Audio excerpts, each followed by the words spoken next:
How's it going, people? This video I'm going to be doing an unboxing and hopefully I can do a review or at least a test of this HBC5500 or 5500 HBC5500 inverter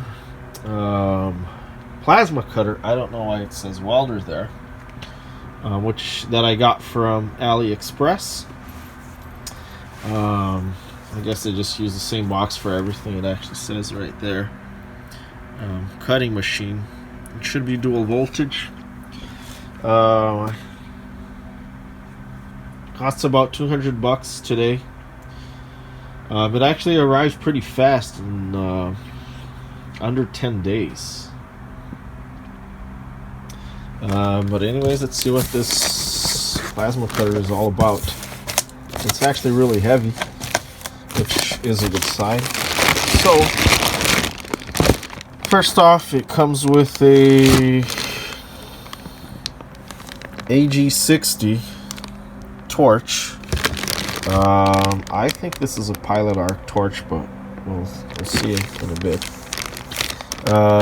It's the same brand as the HITBOX, which in another video I called a shitbox, from another plasma cutter that I had. I still have.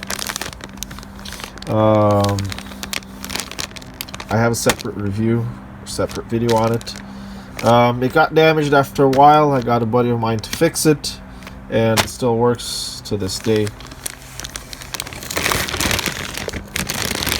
Torch. Nice here with this pipe. Looks like it comes with everything you need for the installation, to use it. Oh, nice. It comes with this is a nice adapter. It's a 220 to a 110 adapter. This is pretty sick. You can see that it's made of brass, the prongs. Here's the ground cable, ground clamp, and these clamps are pretty low quality, and that's kind of the common problem. Let's take a look at the machine itself.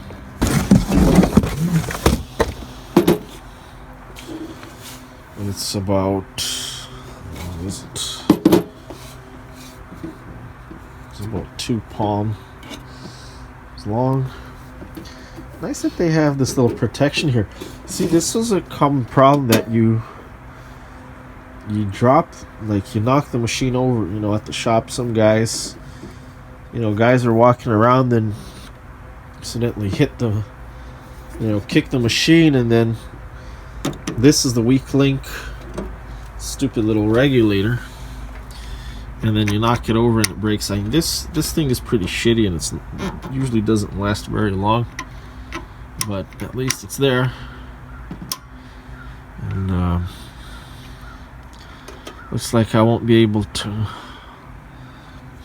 operate it because I don't have, it doesn't come with the quick connect that I'd need for the connecting this to the compressor. So you do need to buy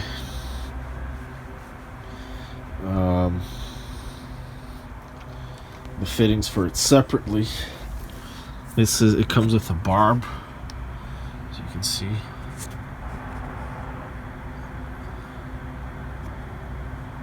Not a big deal. As you can see, it's dual voltage. It should work in 110 or 220, which is really nice. You can use it on 110 if you're at a client's house. Standard power, and you can use 220 if you're at the shop and cut something more heavy. There's the air gauge. That this one's got the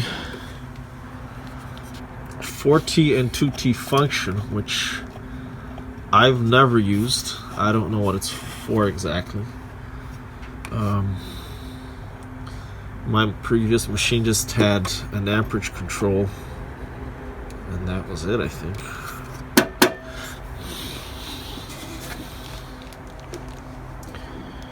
Looks like it's a little bit bigger than my old machine.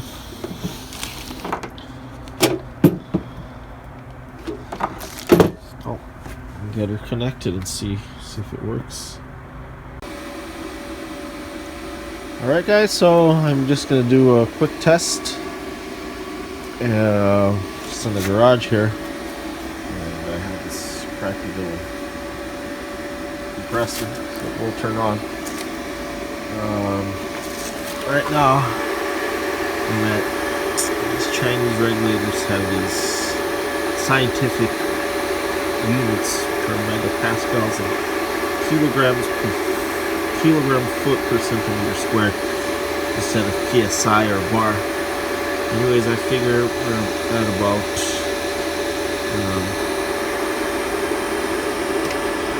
30 PSI right there. And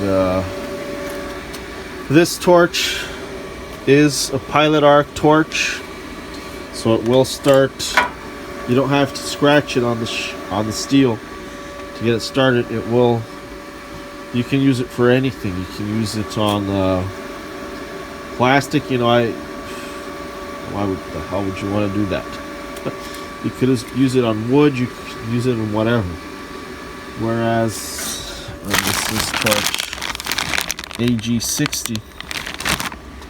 These are the consumables for it. Pretty cheap.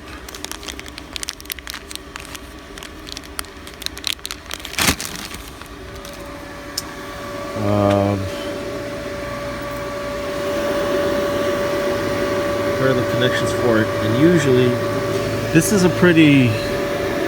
This is just a crimped-on connection there. Usually these things, if you move the torch around, usually these things go bad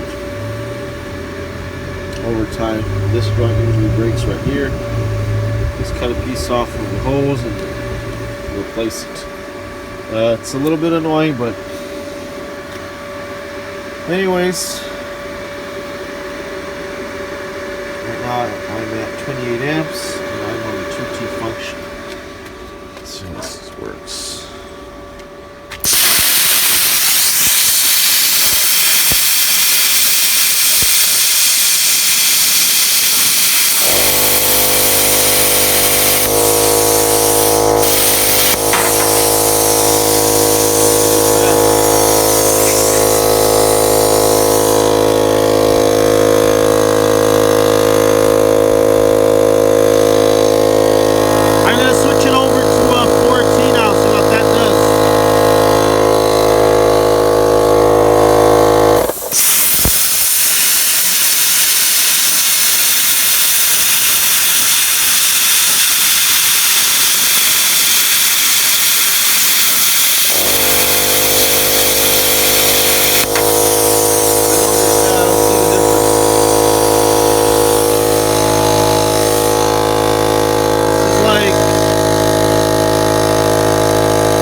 But anyways, looks like the machine works well so far, and I guess only time will tell how long it'll take before I start having problems. These things, like I said, it's not if, it's a matter of when they go bad. Kind of the same idea for the regulator, but I'm kind of hoping that with this added protection here, it'll last a bit longer. By the way,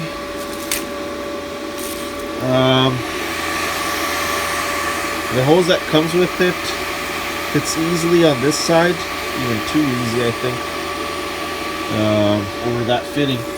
And then to get this fitting here, I used a barb fitting there from Home Depot, and then just a quick disconnect an automotive quick disconnect. You can get an industrial one as well. But I did have to use a candle to heat the hose up so that it would go over the brass barb fitting there. That's actually pretty good. I'd rather have it go in the hard way than the easy way, because I know it's not gonna leak from here.